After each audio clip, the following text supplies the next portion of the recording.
Evening. Settle in. I'm your storyteller tonight. No rush, no noise, just a road, a secret, and one hard choice. Stay close. Listen. It was a quiet night on Highway 87. Not the kind of quiet that feels peaceful. The other kind. The kind that feels like the world has stepped away for a while and forgotten to come back. Eric Nolan kept both hands on the wheel and watched the empty road stretch into the darkness. The headlights of his old Chevy cut a narrow tunnel through the night, illuminating nothing but cracked asphalt and the occasional roadside sign leaning at an angle. Beside him, Pete Garrison sat slouched in the passenger seat, chewing slowly on a toothpick like a man who had nothing to worry about. Which was strange, because they had plenty to worry about. Eric glanced at the dashboard clock. 11:42 p.m. "She's late," he muttered. Pete didn't look up. "She'll come." Eric tapped the steering wheel with 2 fingers. "You said 11. Pete shrugged. "People with money don't rush." That part was probably true. Eric had noticed that rich people moved through the world differently, slower, like time itself had to wait for them. But tonight wasn't a night for waiting. Tonight was supposed to be simple. Simple jobs were the only kind Eric trusted anymore. No guns, no violence, no surprises. Just a girl leaving a late charity event, walking across a private parking lot to her car, and 2 men who needed money more than they needed sleep. In and out. That was the plan. Eric looked across the road toward the dark outline of the country club sitting behind a line of oak trees. Soft yellow lights glowed through tall windows. Somewhere inside, music was playing, the slow kind, piano maybe. Rich people finishing their wine, laughing, completely unaware that 2 broke men were sitting across the road planning to take something from them. Pete finally spoke again. "You're thinking too much." "I'm thinking enough," Eric replied. Pete gave a short laugh. "That's your problem right there." Eric ignored him. He had known Pete for 6 years, long enough to know Pete treated trouble like weather. If it came, it came. No reason worrying about rain until you were already wet. Eric wasn't built like that. He preferred plans. Good plans kept you alive. Suddenly, Pete leaned forward. "Hey." Eric followed his gaze. A pair of headlights had appeared at the end of the club's driveway. The car rolled slowly through the gates. Black, low, expensive. Pete sat up straighter. "That's her." Eric felt his stomach tighten. "Sure?" Pete nodded. "Lena Carter, only daughter of Raymond Carter." Eric knew the name. Everyone in Texas logistics knew the name. Raymond Carter owned half the freight routes between Houston and Kansas City. Trucks, warehouses, rail contracts. Money that moved quietly but never stopped moving. And Lena Carter was his only child. Pete smiled. $10 million daddy. Eric watched the car glide toward the empty parking area beside the road. "You said she drives herself." "She does." "She got security?" Pete shook his head. "Not tonight." "How do you know?" Pete grinned again. "I got sources." Eric didn't ask what that meant. Pete's sources were usually people who drank too much and talked too much. Still, the car pulled into the parking lot and stopped beneath a single pale streetlight. The engine went quiet. For a few seconds, nothing happened. Then the driver's door opened. A woman stepped out, tall, dark hair falling over her shoulders. She wore a long black coat and heels that clicked softly against the pavement. She stood there a moment, looking toward the road. Not at them, just at the road, like she already knew someone was coming. Eric finally pulled the mask over his face. "Let's make it quick," he said. Pete opened the car door. Cold night air rushed inside. And somewhere far down the highway, a truck horn sounded in the distance, long, low, lonely. Neither of them noticed the dark USV parked 200 yards away behind a line of trees. Inside it, a The man watched everything through a pair of binoculars. He'd been watching for 20 minutes, and he was smiling. Pete moved first. He always did. Eric had barely stepped out of the Chevy when Pete was already halfway across the narrow stretch of gravel separating them from the parking lot. His boots crunched softly with every step, the sound small and dry in the still night air. The woman hadn't noticed yet. She stood under the streetlight with one hand resting on the roof of the black car, her head tilted slightly upward as if she were listening to something far away. Maybe the wind in the trees, maybe the distant hum of the highway. Eric pulled the car door shut without letting it slam and followed Pete. Every step felt louder than it should have. The gravel, his breathing, the faint rustle of his jacket. He had done jobs before, but something about this one made his chest feel tight. Maybe it was the quiet. Maybe it was the way the woman stood there, perfectly still. Pete slowed as they approached the edge of the parking lot. He turned his head slightly. "Now," he whispered. Eric nodded once. They crossed the last few yards together. The woman turned just as Pete reached her. Her eyes widened in surprise, but she didn't scream. Pete grabbed her arm quickly, firm but controlled. "Don't," he said calmly. Eric stepped in beside them. "Easy," he added. The woman looked from one man to the other. Her face was calm, too calm. That was the first thing Eric noticed. The second thing he noticed was that she wasn't struggling. Most people would. Most people fought, kicked, screamed. She didn't. She just looked at them carefully, like she was studying them. "Keys," Pete said quietly. She held them up without hesitation. Pete took them and tossed them to Eric. "Open the back." Eric moved to the car and unlocked the rear door. The interior smelled faintly of leather and perfume. Expensive. Everything about the car whispered money. Pete guided her toward the back seat. "Get in." She did. No resistance, no panic. Eric slid into the driver's seat. Pete climbed into the passenger side and shut the door. For a moment, none of them spoke. Then the woman leaned back against the seat and crossed her arms. "Well," she said calmly. Her voice was smooth, educated, controlled. "This is new." Pete frowned. "Quiet." She smiled faintly. "You boys rehearsed this?" Eric started the engine. The car hummed to life. He pulled out of the parking lot slowly and turned onto the dark highway. In the rearview mirror, he could see her clearly now. Dark hair, sharp eyes. Not scared, just curious. Pete turned around in his seat. "Listen carefully," he said. "We're not here to hurt you. That's comforting. We just need you to cooperate." "I gathered that." Pete's jaw tightened. Eric kept driving. The road stretched ahead in a long ribbon of darkness. Fields on both sides. No houses, no traffic. Perfect. Pete continued. "Your father will receive a call tomorrow." "Will he?" "Yes." "And how much are you planning to ask him for?" Pete didn't answer. She watched him for a second. Then she laughed softly. Not mocking, just amused. Eric felt a cold ripple run down his spine. Something about the situation felt wrong.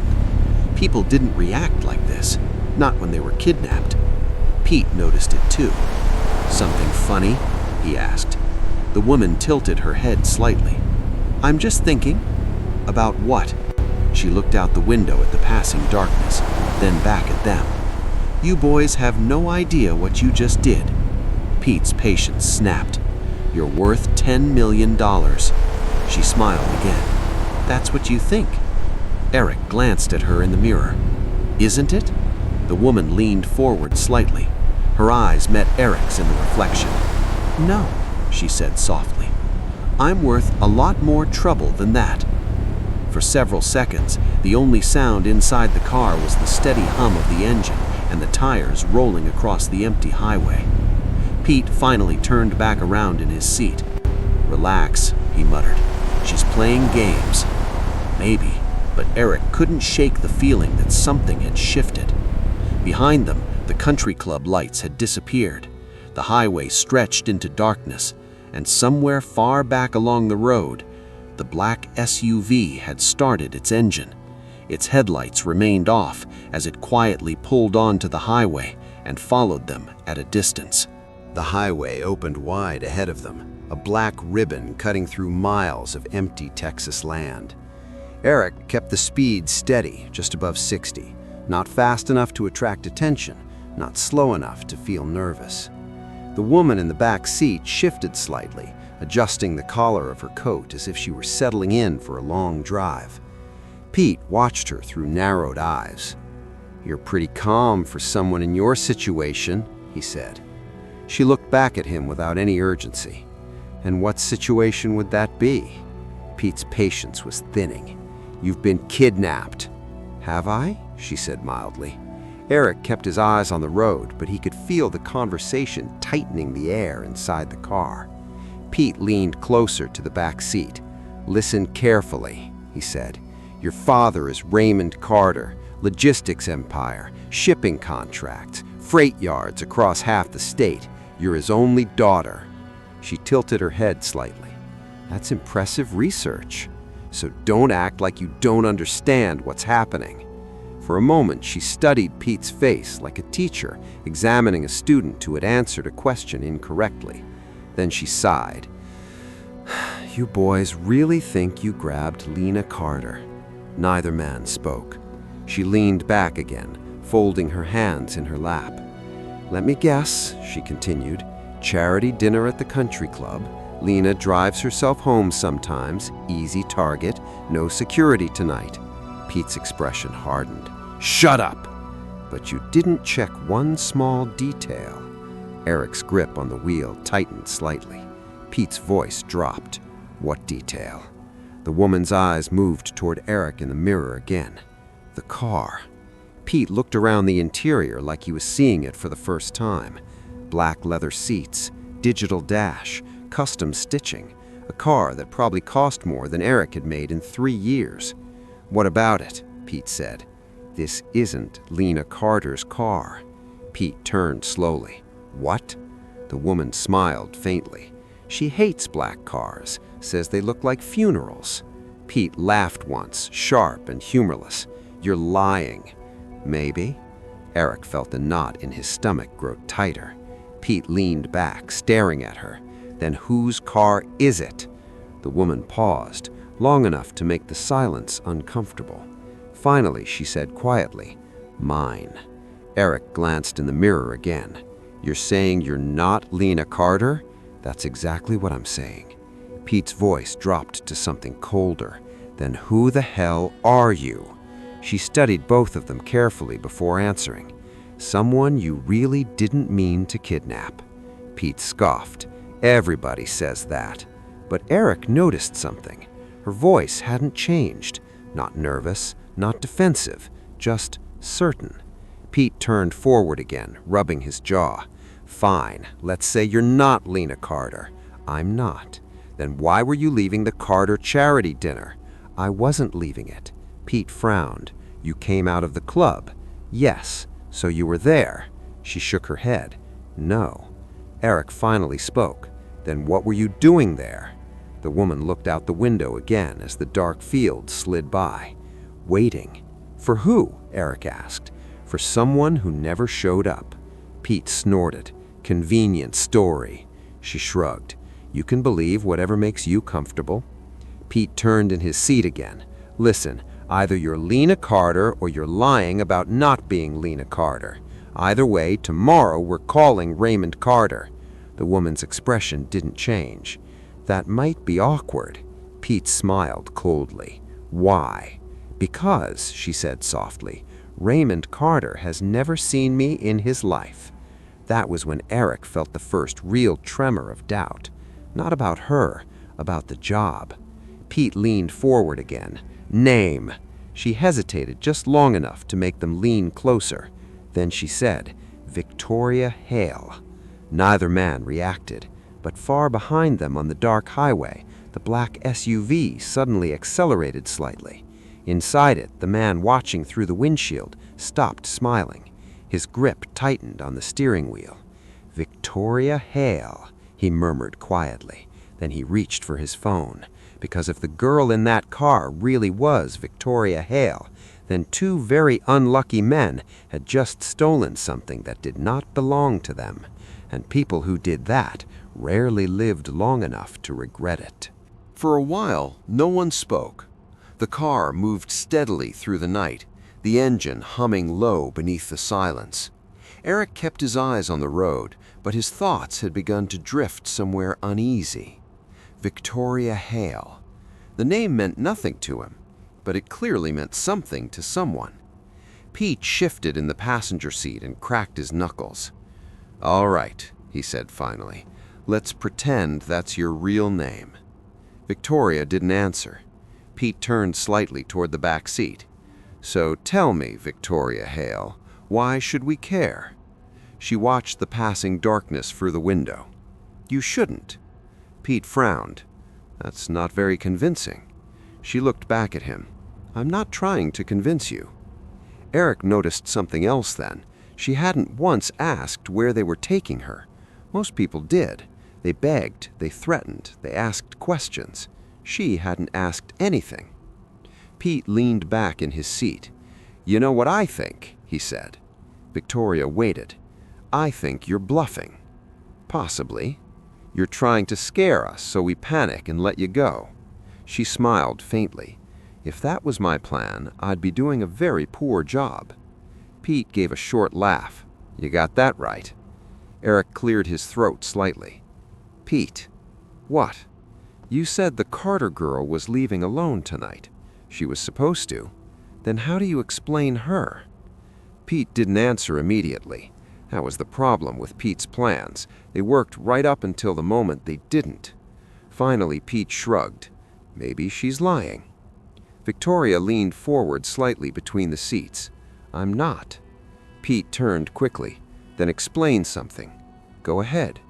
"Why were you standing in a private parking lot outside a charity event hosted by Raymond Carter?" Victoria looked thoughtful for a moment. "Because someone asked me to be there." "Who?" She hesitated. Then she said something that made Eric's pulse slow. "Your boss." Pete blinked. "What?" "You heard me." Pete laughed again, but there was less confidence in it now. "We don't have a boss." Victoria's eyes moved calmly between the two men. "That's interesting." "Why?" "Because someone hired you." Pete's face hardened. "No one hired us." Victoria studied him quietly. "Then you made a very unusual decision tonight." Pete leaned closer again. "You think this is funny?" "No, I think it's unfortunate." Eric felt a chill crawl slowly along his spine. Something about the way she spoke made it sound like the story had already ended, and they just didn't know it yet. Finally, Pete looked forward again. "Enough," he muttered. He pointed ahead. "Take the county road coming up." Eric nodded. About half a mile ahead, a narrow road broke away from the highway and disappeared into darker farmland. He turned the wheel and the car rolled off the main road. The pavement grew rougher. The night grew quieter. Behind them, far back on the highway, the black SUV slowed slightly. The driver watched the Carter car disappear onto the side road. He didn't follow immediately. Instead, he pulled the SUV onto the shoulder and shut off the engine. For a moment, he sat in complete darkness. Then he reached into the glove compartment and removed a small pistol. He checked the magazine. Full. Good. His phone buzzed softly in the console beside him. He answered without speaking. A voice came through the speaker. "Is it confirmed?" The man looked toward the distant road where the black car had vanished. "Yes." "And the girl?" "They took her." There was a pause. Then the voice said quietly, "That's a problem." The man nodded slowly. "Yes," he said, "it is." Back inside the moving car, Victoria Hale leaned her head gently against the window and closed her eyes, like someone settling in for a long trip. Pete noticed. "Don't get comfortable," he warned. She didn't open her eyes. "Oh, I already am." The county road felt different from the highway. Narrower, rougher, older. Eric could feel every crack in the pavement through the steering wheel as the car rolled deeper into the dark farmland. The headlights carved two pale tunnels through the night, revealing fences, silent trees, and the occasional abandoned mailbox leaning beside the road. No houses, no lights, just land. Miles of it. Pete seemed satisfied.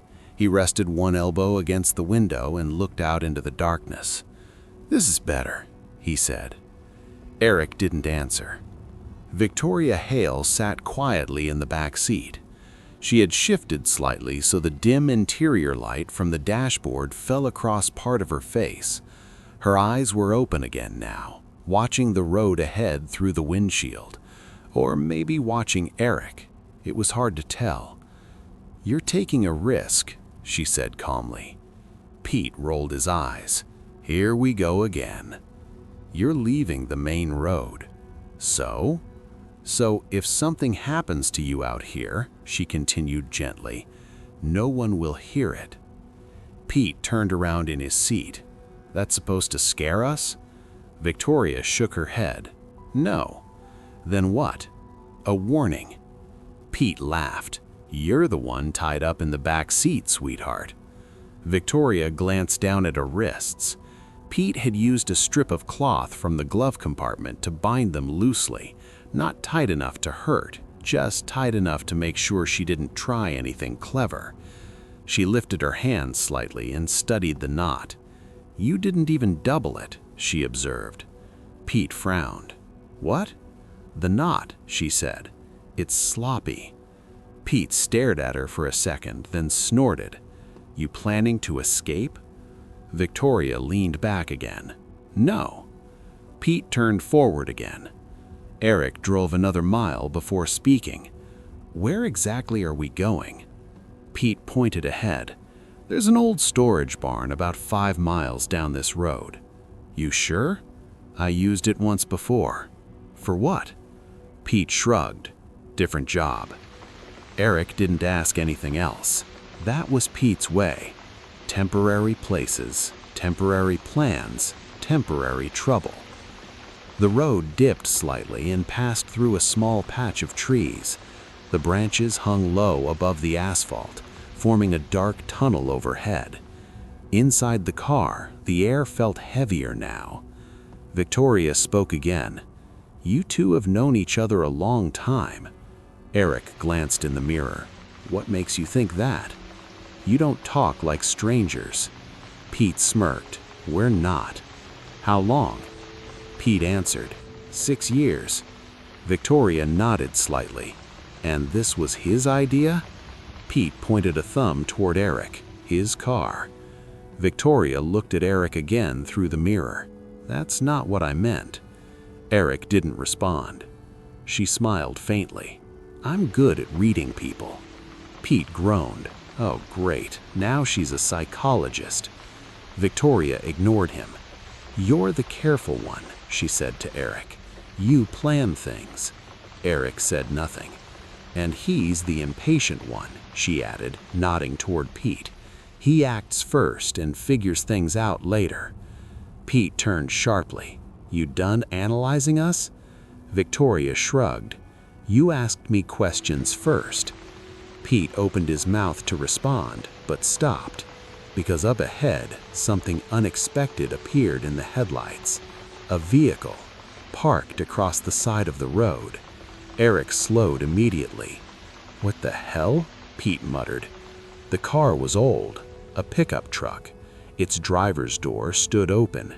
The interior light glowed faintly inside, but there was no one around it. Eric eased the car past the pickup. As they rolled by, Eric glanced sideways. The truck was empty, keys still hanging in the ignition, radio quietly humming, but no driver.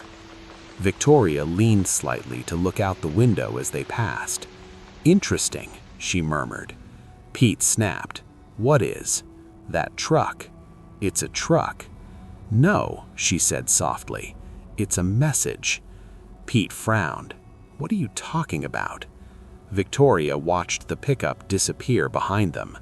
Someone knew you were coming down this road. Eric's pulse quickened. That's impossible. Is it? Pete turned around angrily. You trying to spook us? Victoria looked almost amused now. I don't need to. Pete leaned closer, then explained the truck. She held his gaze for a moment. Then she said quietly, "Someone is following you." The words hung in the air, heavy. Eric looked instinctively in the rearview mirror. The road behind them was empty, just darkness, miles of it. But somehow the night felt different now, like something had woken up inside it. Pete finally snorted. Yeah, right. Victoria didn't argue. She simply rested her head back against the seat again and smiled faintly. Because she knew something they didn't. The pickup truck hadn't been abandoned. It had been placed there. And somewhere out in the dark fields surrounding the road, someone was already watching them. Eric kept driving, but the road didn't feel the same anymore. A few minutes earlier, it had just been a quiet country road cutting through empty farmland. Now every shadow seemed thicker, every tree leaning closer to the asphalt like it was listening. Pete shifted in his seat. "Forget the truck," he said. "Probably some farmer grabbing a beer at his buddy's place." Eric didn't answer. The truck hadn't looked like that. Engine running, door open, radio playing. People didn't leave their vehicles like that in the middle of nowhere. Victoria's voice drifted forward from the back seat. "You should have stopped." Pete laughed. "Yeah? So we could ask directions?" "No," she said calmly, "so you could understand what kind of trouble you're in." Pete twisted around again. "You're starting to get annoying." Victoria tilted her head slightly. "That's not my intention." "Then stop talking." She went quiet for about 30 seconds. Then she said softly, "You really didn't check who I was." Pete slapped the dashboard lightly. "Here we go again." Eric finally spoke. "Pete." "What?" "Did you actually see Lena Carter before tonight?" Pete hesitated. "Well, no." "You just heard she'd be leaving the charity event?" Pete rubbed the back of his neck. "Yeah. And you were sure she drives a black car?" Pete didn't answer right away. Victoria answered for him. "She doesn't." Pete glared at her. "You shut up." Victoria ignored him and continued speaking calmly to Eric. "Lena Carter drives a white Mercedes." Eric's stomach tightened. Pete shook his head. "That doesn't mean anything." "It means," Victoria said gently, "you kidnapped the wrong woman." Pete turned back around. "Even if that's true," he muttered, "we still got a hostage." Victoria smiled faintly. "That's correct." Pete leaned back, satisfied with his own logic. "Then tomorrow we call Carter anyway." "And say what?" Pete shrugged. "That we have someone from his party." Victoria chuckled softly. Pete's temper snapped again. "What's so funny? You think Raymond Carter will pay millions of dollars for a stranger?" Pete opened his mouth, closed it, then looked forward again. Eric could almost hear the gears grinding inside Pete's head. After a minute, Pete said quietly, "Doesn't matter." Victoria watched him. "Oh?" Pete turned slightly toward Eric. "We changed the plan." Eric frowned. "What plan?" "We still use her." "How?" Pete shrugged. "Leverage." Eric didn't like the sound of that word. Victoria noticed. "You're not comfortable with that idea," she said to Eric. Pete groaned. "Stop talking to him like that." Victoria leaned forward slightly between the seats again. "You're the only cautious one in this car," she told Eric quietly, "and that's the only reason you're still alive." Pete snapped. "All right, that's enough." But Eric was already looking in the mirror again, not at Victoria, at the road behind them. Because something had changed. Far in the distance, a pair of headlights appeared. Small, dim, but definitely there. Eric noticed Pete staring. What? Eric nodded toward the mirror. Company. Pete twisted around in his seat. The lights were still far away, too far to tell what kind of vehicle it was, but it was coming, slowly, steadily, like someone who had all the time in the world. Victoria leaned back once more, resting comfortably against the seat. Then she said something that made the silence inside the car feel even heavier. "You still have time to turn around." Pete snorted. "Not happening." Victoria nodded slightly. "I figured." Eric watched the headlights again in the mirror. They were still far away, but they weren't disappearing, and somehow they didn't feel like coincidence anymore. The headlights behind them stayed on the road, not rushing, not falling back, just keeping a steady distance. Eric watched them in the mirror for almost a full minute before finally looking back at the road. "Still there," he said quietly. Pete twisted in his seat again, squinting through the rear window. The lights were clearer now, still far, but definitely following the same road. "Relax," Pete muttered. "Probably just some guy heading home." Victoria's voice came softly from the back seat. "He's not heading home." Pete didn't even turn around this time.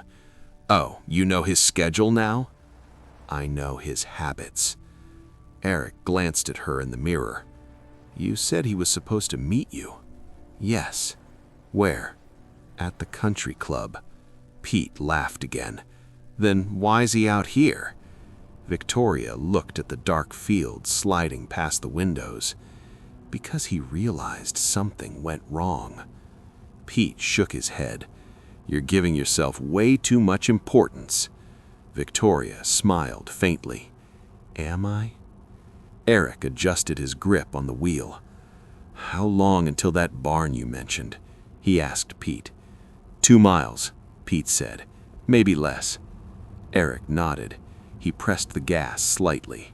The engine hummed a little louder as the car picked up speed. In the mirror, the headlights behind them grew slightly smaller. Pete noticed. "See?" he said with a grin. "Told you." But Eric kept watching. The lights didn't disappear. They simply adjusted their speed, maintaining the same distance again. That was when Eric felt the first real wave of unease. Victoria spoke again.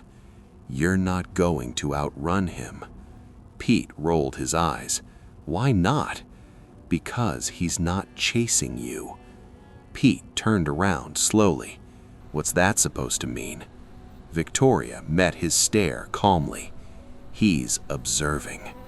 Pete snorted. "Observing what?" "You." Eric spoke quietly. "What kind of person observes kidnappers?" Victoria answered without hesitation. "The kind who solves problems personally." Pete laughed again. "You mean like a cop?" Victoria shook her head. "No." "Then what?" She studied Pete's face for a moment before answering. "A man who doesn't involve the police." Pete leaned back in his seat. "Good, then we got nothing to worry about." Eric wasn't so sure. The road ahead curved gently through another stretch of trees. The branches formed long shadows across the asphalt. After the curve, the land opened again. Pete pointed ahead. There. Eric saw it, a wide gravel driveway breaking away from the road. At the end of it stood a large wooden structure, old, weathered, a storage barn that looked like it hadn't been used in years. Eric slowed and turned into the driveway. The tires crunched loudly on the gravel. The barn grew larger in the headlights. Its big sliding doors were half open. Darkness waited inside. Pete nodded approvingly. "Perfect." Eric pulled the car to a stop about 20 yards from the entrance. The engine idled softly. For a moment, none of them moved. Then Eric looked in the rearview mirror again. The road behind them was empty. No headlights. Nothing. Pete noticed. "See?" he said with a grin. "Told you." Victoria didn't look convinced. "He's not gone," she said quietly. Pete opened his door. Of course he's gone. Cold night air rushed into the car. Pete shut off the engine and listened. The countryside was completely silent. No cars, no wind, just the faint ticking sound of the cooling engine. Pete walked toward the barn entrance. "Come on, let's get inside." Eric stepped out of the car and opened the rear door. Victoria sat calmly in the back seat, her wrists still loosely tied. She looked past Eric toward the dark road behind them.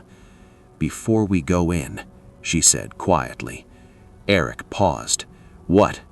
Victoria's eyes moved slowly across the open farmland, then back to him. "You should understand something." Eric frowned. "What?" She spoke in the same calm voice she had used all night. "The man following us," Eric waited, "is very patient." Pete called from the barn entrance. "Hey, let's move." Eric helped Victoria out of the car. She stepped onto the gravel carefully. The barn loomed ahead of them like a dark mouth waiting to swallow them. Pete disappeared inside first. Eric guided Victoria toward the door. As they crossed the gravel yard, Victoria looked once more toward the road. Still empty, still silent, but somewhere out in the darkness beyond the fields, an engine quietly shut off, and a man stepped out of a black SUV. He watched the barn from the shadows and began walking towards it. The inside of the barn smelled like dust, old wood, and forgotten years. Eric stepped in first, guiding Victoria ahead of him. Gravel crunched under their shoes before giving way to the dry wooden floorboards inside. The sound echoed faintly in the open space. Pete had already moved deeper into the barn. He flicked on a small flashlight and swept the beam across the interior. Old farming equipment sat along the walls, rusted tools, a broken tractor tire, wooden crates stacked in crooked piles. The roof beams stretched high above them, disappearing into darkness. The place looked abandoned, exactly the kind of place Pete liked. "Still standing," Pete said, satisfied. Eric closed the sliding door part way behind them, not fully shut, just enough that the car outside couldn't easily be seen from the road. Victoria stood quietly near the center of the barn, taking everything in. Her eyes moved slowly across the shadows, the beams, the exits. Eric noticed. "You're studying the room," he said. Victoria looked at him. "Habit." Pete dragged an old wooden chair into the center of the barn. "Sit." Victoria walked over and sat down without protest. Pete tied her wrists to the back of the chair this time, pulling the knot tighter. She watched him work. "You improved the knot," she said. Pete didn't respond.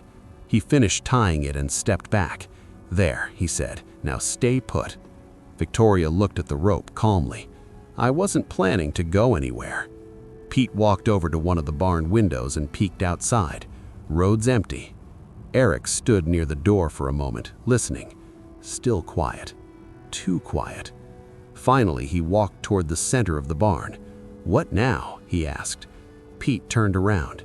"Now we wait." "For what? Morning?" Eric frowned. "You said we'd call Carter tomorrow." "We will." Victoria spoke softly from the chair. "That call will not go the way you expect." Pete sighed heavily. "You're really committed to this story." Victoria tilted her head slightly. "You should ask yourselves a question." Pete groaned. "Here we go again." Victoria ignored him.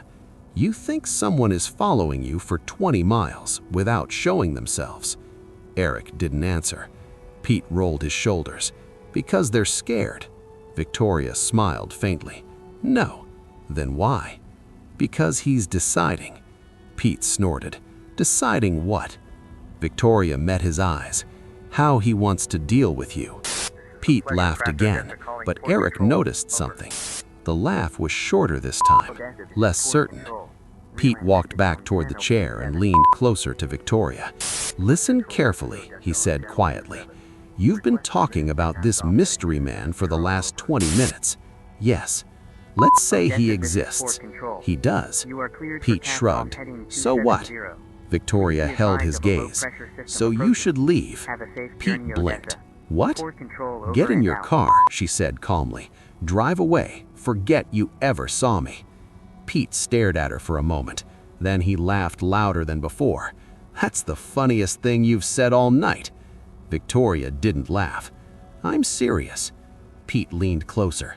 You think we're scared of some guy with a truck? Victoria's voice stayed calm. No, I think you should be. Pete straightened and looked at Eric. See what she's doing? Eric crossed his arms. She thinks someone's coming. Pete nodded. Exactly. Victoria looked at Eric now. You feel it too. Eric didn't respond immediately, but she was right. Something about the night outside felt different, like the air had tightened. Pete walked toward the door again and pulled it open a little wider. Cold air drifted inside. Look, he gestured outside. Nothing. Eric stepped beside him. The gravel yard lay silent under the pale moonlight. The road beyond it was empty. Fields stretched in all directions. No headlights, no movement. Pete smirked. See? Eric nodded slowly.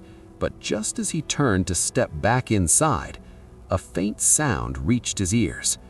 Footsteps, soft, crunching lightly across gravel somewhere in the darkness beyond the barn. Eric froze. Pete didn't notice at first. What's wrong? Eric raised a hand slightly. Listen. Both men went still. For a moment, there was nothing. Then the sound came again, a slow step, then another. Not rushing, not hiding, just approaching. Pete's expression hardened. Someone's out there. Behind them, Victoria spoke quietly. I told you. Pete grabbed the flashlight and pointed it towards the open barn door. The beam cut across the gravel yard. Empty. But the footsteps continued. Closer now. Pete stepped outside. Hey, he shouted. No answer. The beam of light swept across the fields, then suddenly stopped, because at the far edge of the gravel yard, standing just beyond the reach of the light, a man had appeared. Tall, still, watching them. Pete narrowed his eyes. Who the hell are you? The man didn't move. For a few seconds, he simply stood there in the darkness. Then he took one calm step forward, and another. Eric felt something cold settle deep in his chest, because the man wasn't acting like someone who had wandered onto private property. He was acting like someone who had arrived exactly where he meant to be. Inside the barn, Victoria Hale closed her eyes for a moment and whispered softly to herself, "Too late." The man didn't hurry. That was the first thing Eric noticed. Most people, when confronted with a flashlight and two strangers shouting at them in the middle of nowhere, either froze or ran. Sometimes they tried to explain themselves. This man did none of those things. He simply kept walking. Slow steps across the gravel. Crunch. Pause. Crunch again. The beam of Pete's flashlight followed him, bouncing slightly as Pete adjusted his grip. "Hey!" Pete shouted again. The man stopped about 30 yards from the barn, far enough to remain mostly in shadow, close enough to see that he wasn't afraid. Eric stepped outside beside Pete now. Cold night air filled his lungs. The silence around them felt stretched tight. "Who are you?" Pete demanded. The man tilted his head slightly, studying the two of them like he was evaluating a pair of tools. His voice, when he finally spoke, was calm and low. "I believe you have someone who belongs to me." Pete laughed. "Oh yeah?" "Yes." Pete turned the flashlight directly into the man's face. "Then you came to the wrong place." The man didn't flinch from the light. He just stood there. "You took her from the Carter Club parking lot," he said. Eric's stomach tightened. Pete responded quickly. "So what if we did?" The man nodded once, as if confirming something to himself. "That simplifies things." Pete shifted his stance. "You a cop?" "No." Private security? The man shook his head slowly. No. Pete smiled. Then I guess we don't need to worry about you. The man didn't react. Instead, he asked a question. Which one of you planned the kidnapping? Pete's grin faded slightly. That's none of your business. The man's eyes moved between them. Then they settled on Eric. You're the careful one, he said. Eric felt a chill. How do you know that? The man didn't answer. Instead, he took another step forward. Pete immediately raised the flashlight higher. That's close enough. The man stopped again. The moonlight finally caught part of his face now. He looked to be in his late 30s. Clean haircut, dark jacket, nothing flashy, nothing threatening, and yet something about him made the night feel heavier. Pete raised his voice. Let me make something clear. The man waited. Pete pointed toward the barn. We've got a hostage. I'm aware. And if you come any closer, things get complicated. The man nodded. Yes. Pete smiled again. Good, then we understand each other. The man studied him for a long moment. Then he asked quietly, Do you? Pete frowned. What's that supposed to mean? The man's gaze drifted briefly toward the barn entrance. Eric followed his eyes. Inside, Victoria sat tied to the chair, barely visible in the darkness. The man looked back at Pete. You made several mistakes tonight. Pete scoffed. Like what? The man began counting calmly on his fingers. First, he said, raising one finger, you kidnapped the wrong woman. Pete rolled his eyes. Yeah, we've heard that speech. Second, he continued, raising another finger, you drove down the only road within 20 miles that doesn't have cameras. Pete frowned. Lucky guess? No, the man said. Design. Eric felt the unease in his chest deepen. Pete still didn't seem worried. And the third mistake? Pete asked. The man lowered his hand. You stopped moving. Pete laughed again. That's a mistake? Yes. Pete shook his head. You're talking like you're in control here. The man's expression didn't change. I am. Pete's smile hardened. You're standing alone in front of two armed men. The man looked mildly confused. Are you armed? Pete hesitated, just for a second. Eric noticed. The man noticed too. I see, the stranger said quietly. Pete recovered quickly. That's not the point. The man took another step closer. This time, Pete didn't shout, didn't move. He just watched. The man stopped again, now only 20 yards away. Let's simplify this, the stranger said calmly. Pete folded his arms. I'm listening. You release Victoria Hale. Pete glanced back toward the barn, then back at the man. And why would we do that? The man's voice stayed steady. Because you don't want the alternative. Pete chuckled. Oh yeah? I definitely want to hear the alternative. The man studied him carefully. For several long seconds he said nothing. Then he spoke quietly. The alternative is that this becomes unpleasant. Pete shook his head slowly. You walked a long way for nothing, pal. The man didn't argue. He simply looked past Pete, through the barn door, directly at Victoria. For the first time since arriving, his voice softened slightly. Victoria? Inside the barn, she opened her eyes. Yes? I told you not to improvise. She smiled faintly. I didn't. Pete blinked. What? The man looked back at Pete again, and then he said something that made Eric's blood run cold. For a moment, nobody moved. The words hung in the cold air outside the barn, drifting slowly through the quiet like smoke. Pete blinked once. Then he laughed. It was loud, sharp, and a little forced. Okay, he said, that's enough of the drama. He lowered the flashlight slightly, but kept the beam pointed toward the stranger. You've got about 5 seconds to explain what that was supposed to mean. The man didn't answer immediately. Instead, he looked past Pete again, toward the barn. Victoria was sitting exactly where they had left her, calm, watching, waiting. The man exhaled slowly, almost like someone disappointed by a predictable outcome. "I assumed you would handle this more efficiently," he said to her. Victoria tilted her head. "I wanted to see how it developed." Pete shook his head in disbelief. "All right, I'm done with this conversation." He stepped forward slightly. "You're walking away now."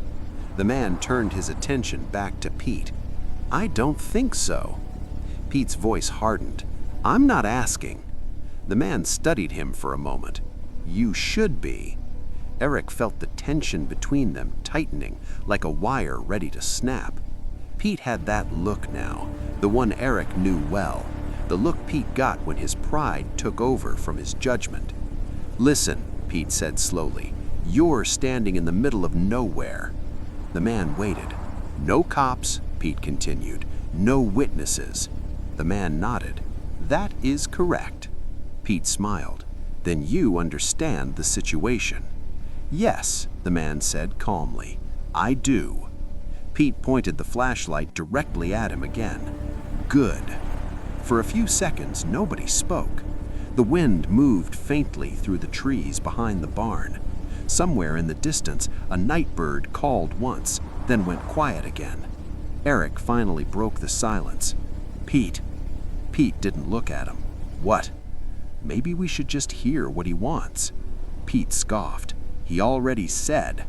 "Let her go." Pete laughed again. "That's not happening." The man finally spoke again. "I'm afraid it will."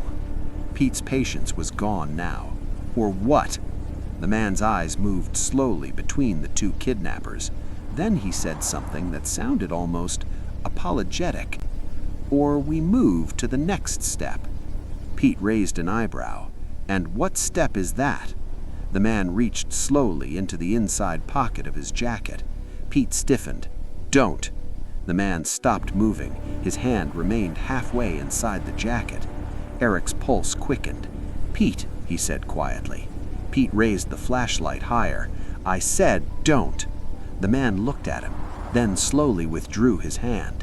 Empty. Pete laughed again. "See? That wasn't so hard." But Eric noticed something. The man wasn't scared. He wasn't angry either. If anything, he looked patient, like someone waiting for a timer to finish counting down. Behind them, inside the barn, Victoria spoke again. "You should listen to him." Pete didn't turn around. "You stay out of this." Victoria's voice remained calm. "You don't understand what he's offering you." Pete shook his head. "Oh, I understand perfectly." He pointed toward the road. "He walks away." Then he pointed toward the barn. "And she stays here." The man finally sighed. It was the kind of sigh someone makes when a conversation reaches the point where words are no longer useful. "I hoped this would go differently," he said quietly. Pete rolled his eyes. "Yeah, well, life's full of disappointments." The man nodded once. "Yes." Then he looked directly at Eric. "You still have time." Eric frowned. "Time for what?" "To make a better decision." Pete barked a laugh. "Don't listen to him." But Eric couldn't shake the feeling growing in his chest. Something about this entire situation felt wrong, completely wrong. The man spoke again.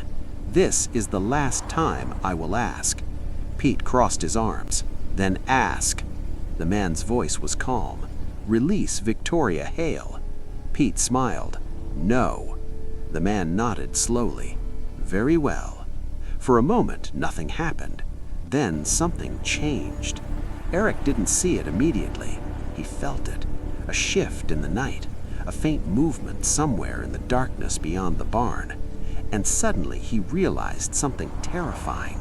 The man in front of them hadn't come alone. Pete noticed it a second later. What the hell? Shapes were moving in the fields, dark silhouettes stepping silently through the tall grass surrounding the barn. 1, 2, 3, more. Men emerging from the darkness like shadows becoming real. Pete's voice dropped to a whisper. "You've got to be kidding me." The man in front of them remained perfectly still. Then he said quietly, "Now we move to the next step." For several seconds, nobody spoke. Pete's flashlight beam trembled slightly now as he moved it across the field. The shapes in the darkness kept appearing, not rushing, not shouting, just walking calmly through the tall grass toward the barn. Eric counted 3, then 4, then 5. Each man moved with the same quiet confidence as the one standing in front of them. None of them carried visible flashlights. They didn't need them. The moonlight was enough. Pete finally found his voice again. "You've got friends," he muttered. The man in front of them didn't respond. Pete swung the flashlight toward the barn door. "Eric," he said quietly. "Yeah, get the girl." Eric hesitated. The man spoke calmly before Eric could move. "That would be unwise." Pete snapped. "You don't give orders here." The man looked at him. "You misunderstand." Pete frowned. "About what?"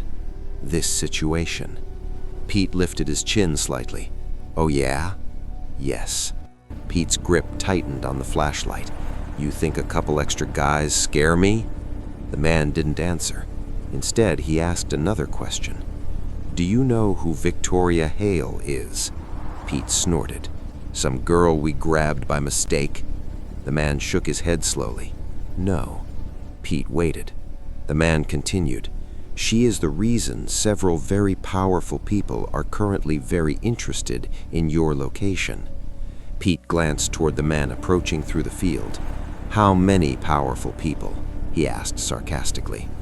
"Enough," the man said calmly. Pete shook his head. "Still doesn't change anything." The man studied him for a moment. Then he said something quietly to the figures approaching through the grass. Eric couldn't hear the words, but the effect was immediate. The men stopped walking. They spread out slightly in the darkness, forming a loose circle around the barn. Eric's pulse quickened. They were cutting off the exits. Pete noticed too. "You think that's clever?" Pete called out. The man didn't answer him. Instead, he looked past Pete again toward the barn. "Victoria." Inside the barn, she straightened slightly in the chair. "Yes?" "You've made your point." She smiled faintly. "I was curious." The man nodded once. "I can see that." Pete turned halfway toward the barn. "All right, I'm officially confused now." Eric felt the same. The man looked back at them. "Let me explain something," he said calmly. Pete crossed his arms again. "This should be good." The man spoke slowly. "Victoria Hale was not supposed to leave the country club parking lot tonight." Pete frowned. "What?" "She was waiting for me." Eric glanced toward the barn. Victoria watched quietly. The man continued. "You interrupted that meeting." Pete shrugged. "Bad timing." The man nodded. "Yes." Pete smirked. "But lucky for us." The man's eyes hardened slightly. "Not really." Pete tilted his head. "You sure about that?" The man looked at Eric again. "You seem more capable of understanding consequences than your partner." Eric didn't answer, but he felt the weight of the situation pressing harder now. Pete laughed. "You talk a lot." The man nodded. "Yes. And you don't listen?" Pete shrugged again. "Maybe." The man's gaze drifted briefly across the barn entrance. Then he said something quietly. "You have 30 seconds. Pete blinked. "For what?" "To make the correct decision." Pete laughed again. "Or what?" The man looked toward the men standing in the field, then back at Pete. "Or they come inside." Pete shook his head. "You really think we're just going to hand her over?" The man didn't answer that. Instead, he asked Victoria something. "Are you finished?" Victoria looked thoughtful. "Yes," she said. "I think so." The man nodded once. Then he looked back at Pete. "I appreciate your cooperation."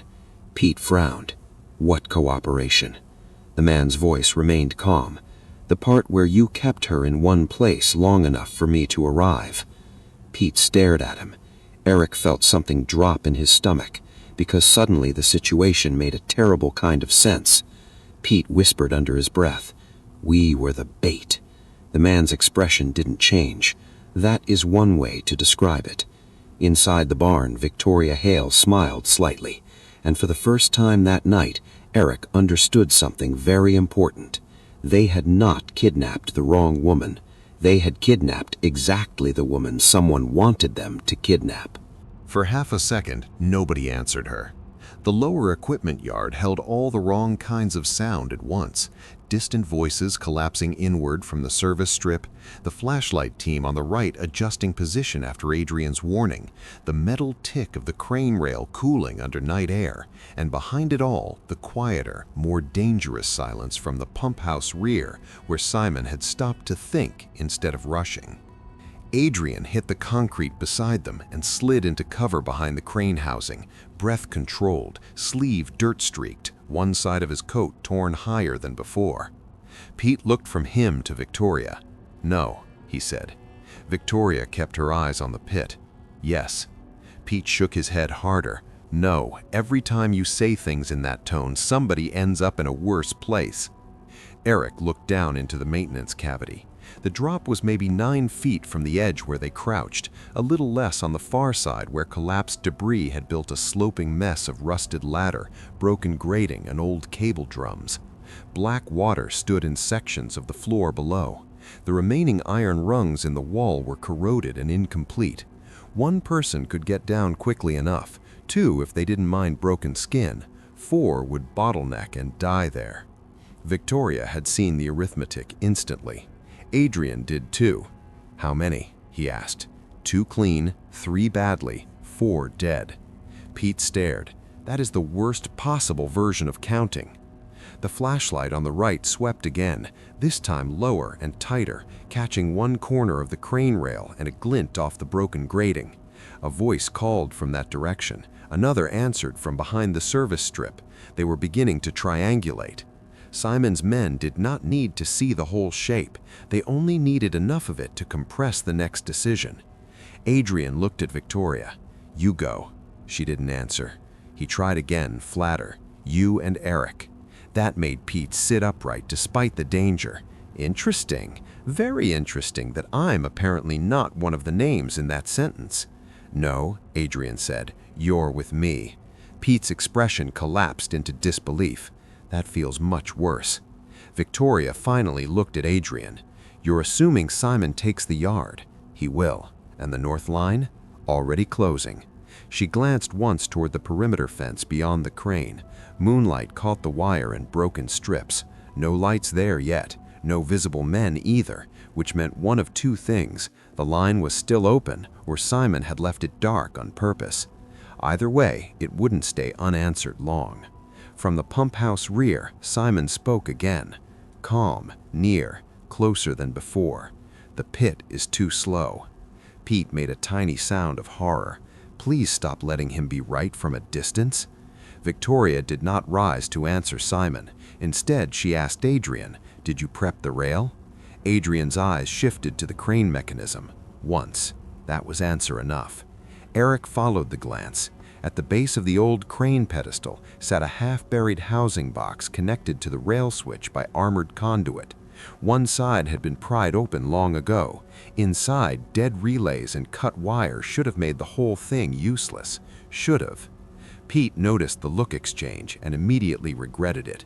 "No," he said, "no more systems, no more old machinery, no more weird industrial ideas." Adrian ignored him. "The rail still has manual travel." Eric frowned. "You mean the crane moves?" "A little." Pete shut his eyes. "Of course it does." Victoria looked from the rail to the pit and back again. The geometry clicked into place for her exactly as it did for Eric. Not escape through the pit, partial descent, shift the rail, break sight line, force Simon to commit around the wrong side of the crane, while 2 people drop below and 2 stay above to distort the count. Narrative again. She nodded once. "Eric with me." Pete lifted one hand weakly. "I deeply resent your consistency." Adrian looked at him. "You can still run?" Pete stared back. "What kind of question is that?" "The useful kind." Pete glanced at the converging lights, at Simon's voice in the dark, at the pit, at the dead crane. Then he said with unexpected honesty, "Yes." Adrian nodded. "Good." From the pump house side, footsteps moved. Not Simon, one of his men, pushing the right edge of the lower yard, trying to catch a line onto the crane from the side while Simon held the center.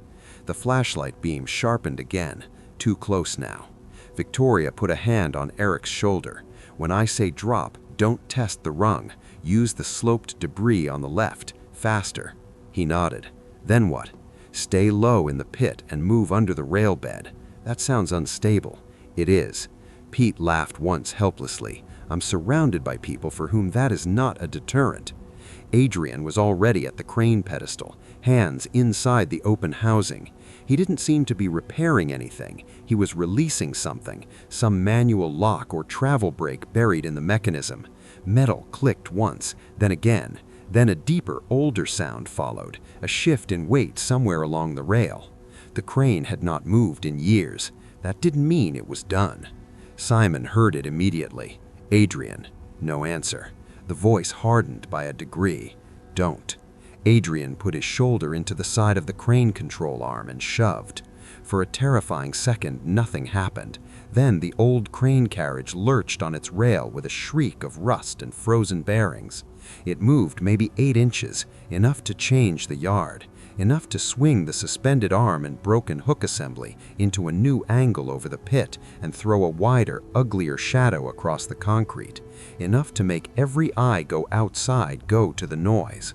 Drop, Victoria said. She went first, not down the rung line exactly as promised, but on the sloped collapse on the left edge of the pit. Rusted ladder, broken grate, and old cable drum shifted under her weight, but held long enough to take her halfway down before she slid the rest of the way into the black lower cavity. Eric followed before the debris could settle. The drop was worse than it looked. Metal rolled under his boot. His left hand caught a jagged rail edge and tore skin. Then gravity took over, and he slid into cold darkness, hit standing water to the shin, and caught himself against the wall below the crane rail bed. Above, Pete shouted, "That looked terrible." Adrian answered, "Then don't copy it." Gunfire cracked from the right side of the yard. 1 shot, then 2 more. Not aimed at the pit floor. Too much metal, too many ricochets. The rounds hit the crane arm and rail supports instead, ringing the whole structure with ugly industrial thunder. Victoria crouched in the dark beside Eric, one hand on the underside of the rail bed. "Further in," she said. They moved under the crane housing line, bent low in oil-black water and old mechanical shadow. Above them, the pit edge became a fractured sky of moonlight, rusted grating, Adrian's legs braced near the control arm, and Pete flattening himself behind the concrete lip like a man trying to negotiate with physics. Simon's voice came from closer than before. He had advanced into the yard. 2 down, he said. Victoria looked up through the lattice of broken metal and whispered to Eric, "He wants the other 2 fixed above." As if in answer, Adrian kicked one of the loose grate sections hard across the pit mouth. It skidded, clanged, and caught crookedly against the far edge, partially screening the drop and making the pit look more blocked than it was. Good. Bad. Both. Pete shouted from above, "Tell me when the next impossible thing starts." Adrian said, "It already has." Then Simon gave an order that changed the whole shape again. "Hold the pit. Take the fence." Victoria lifted her head sharply.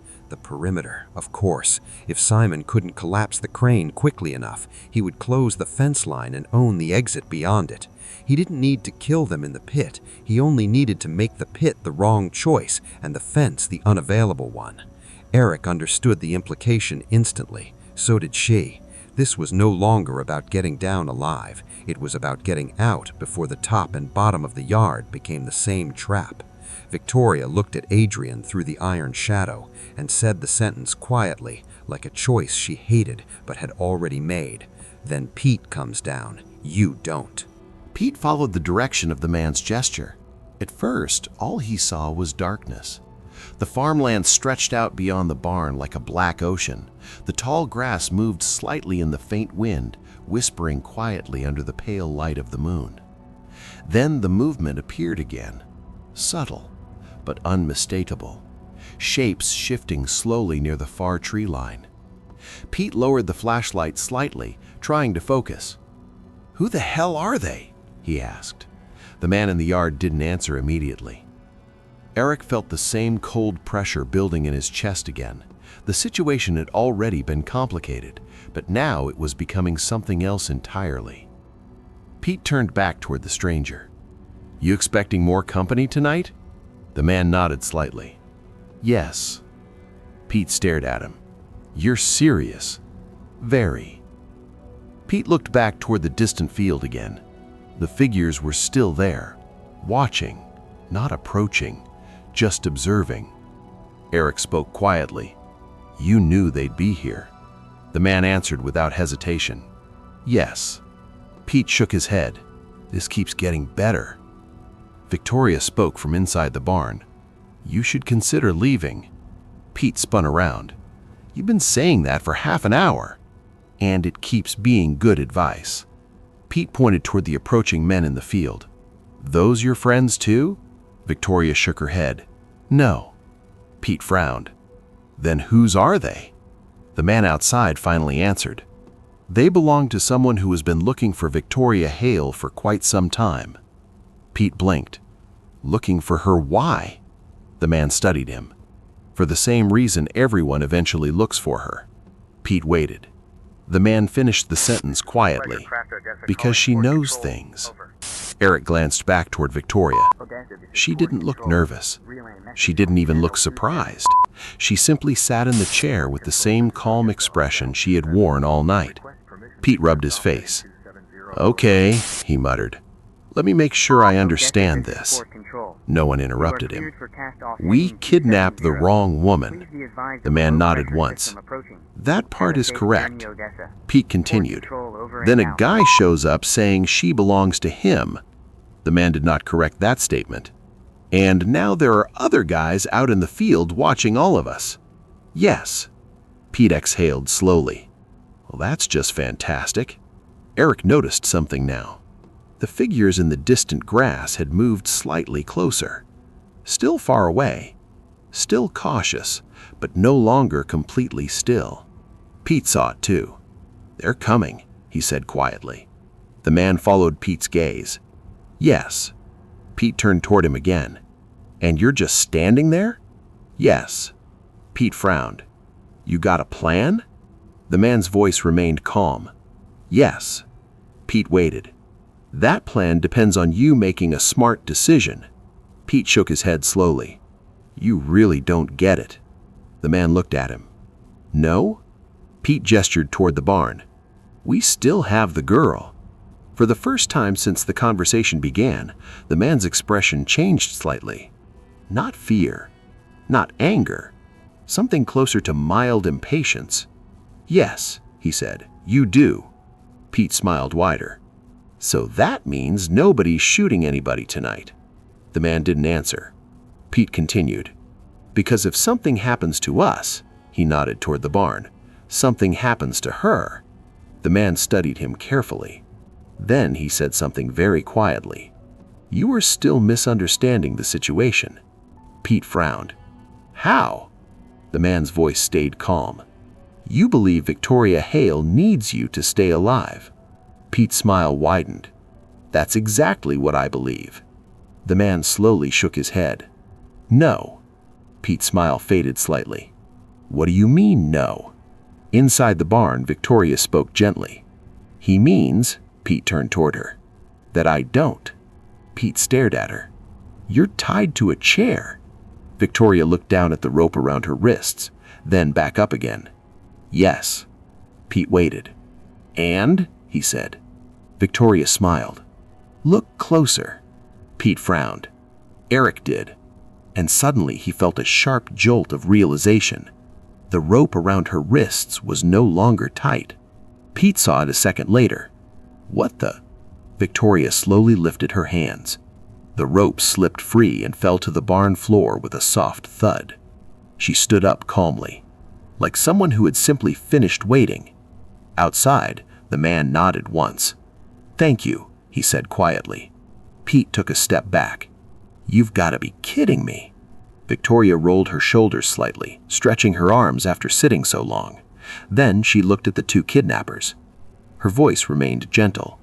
You really should have left when I suggested it. For a moment, the entire barn seemed to freeze. The rope lay on the wooden floor where it had fallen, a loose coil of cloth that no longer meant anything. Pete stared at it like his brain refused to accept what his eyes were seeing. You were tied," he said slowly. Victoria rubbed her wrists once, as if loosening muscles that had been stiff for too long. "Yes," she said calmly. Pete shook his head. "No, I tied that myself." "That's true. And it was tight." Victoria tilted her head slightly. "For you." Pete looked down again at the rope on the floor, then back up at her. "You slipped it." Victoria didn't answer. She simply stepped away from the chair. Eric felt the balance of the entire situation shift in that moment. Up until now, everything had been tense but understandable. A kidnapping gone wrong, a mysterious man following them, strangers in the fields. But this was different. This was control. Victoria walked slowly toward the barn entrance. Pete reacted instinctively and moved to block her path. Stop. She did. Not because he stopped her, because she chose to. Pete's voice had lost its earlier confidence. "You're not going anywhere." Victoria looked at him with mild curiosity. "Do you still believe you're in charge here?" Pete opened his mouth, then closed it, because outside the barn, the man had begun walking forward again. Not slowly this time, not cautiously, just walking. The men in the fields moved as well. Their silhouettes closed in from different directions, forming a tighter circle around the barn. Eric stepped back slightly. His mind was racing now. He had been in bad situations before, but never one that felt this organized. Victoria finally stepped past Pete. He didn't try to stop her again. She walked out of the barn and onto the gravel yard. The man approaching stopped about 10 feet from her. For the first time since they had seen each other that night, both of them smiled slightly. "You took your time," Victoria said. "I had to confirm something first," he replied. "And?" The man glanced briefly toward Victoria and Eric, standing in the barn doorway. "Confirmed." Victoria nodded once. "Good." Pete finally found his voice again. "Hold on." Both of them turned slightly toward him. Pete stepped out of the barn, pointing toward Victoria. "You're still not leaving." The man looked at Pete with quiet patience. "You're still thinking about leverage." Pete's jaw tightened. "Yeah." The man asked calmly, "Do you know what Victoria Hale does for a living?" Pete frowned. "No." The man looked toward Victoria. She answered the question herself. "I find people." Pete stared at her. "What does that mean?" Victoria spoke simply. "It means when someone disappears, eventually they become my problem." Eric felt something tighten in his stomach again. Pete still didn't understand. "So what?" Victoria glanced toward the distant figures moving through the grass. "They've been looking for me." Pete followed her gaze. "And?" Victoria's voice remained calm. "They were supposed to follow me tonight." Pete blinked. "What?" The man beside her nodded slightly. "We needed them to show themselves." Pete's voice rose. "So you used us?" Victoria met his eyes. "You used yourselves." Pete shook his head in disbelief. "This is insane." Eric spoke quietly from the doorway. "Pete, look." Pete turned. The figures in the field were no longer hiding.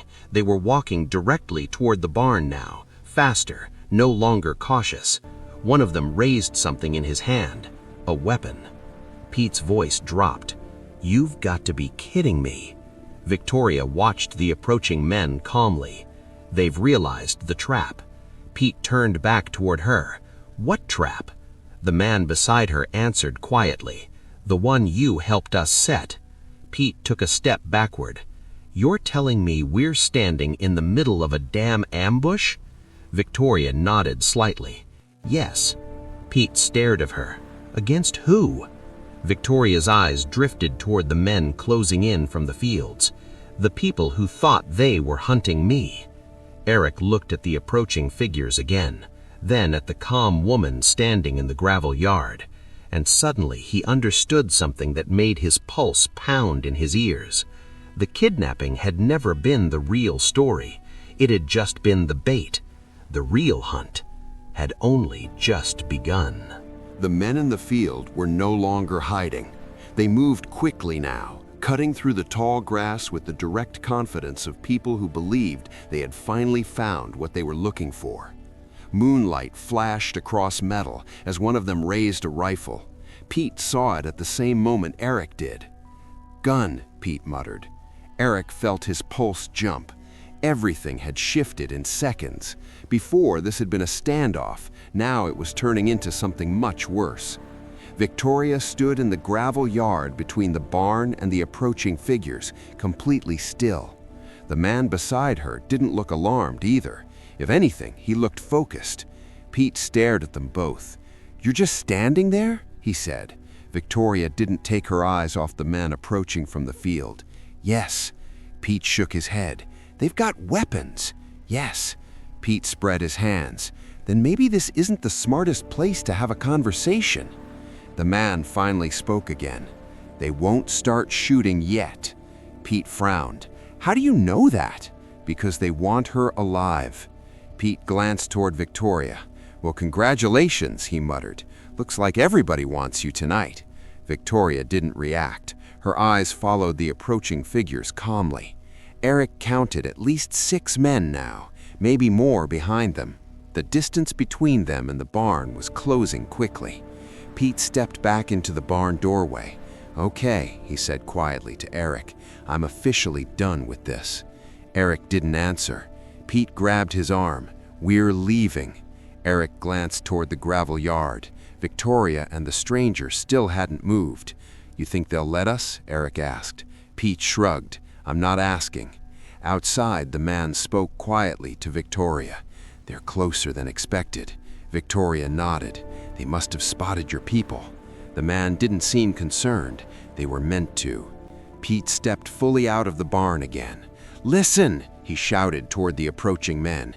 "Everyone just calm down." No one slowed. The figures kept moving through the grass.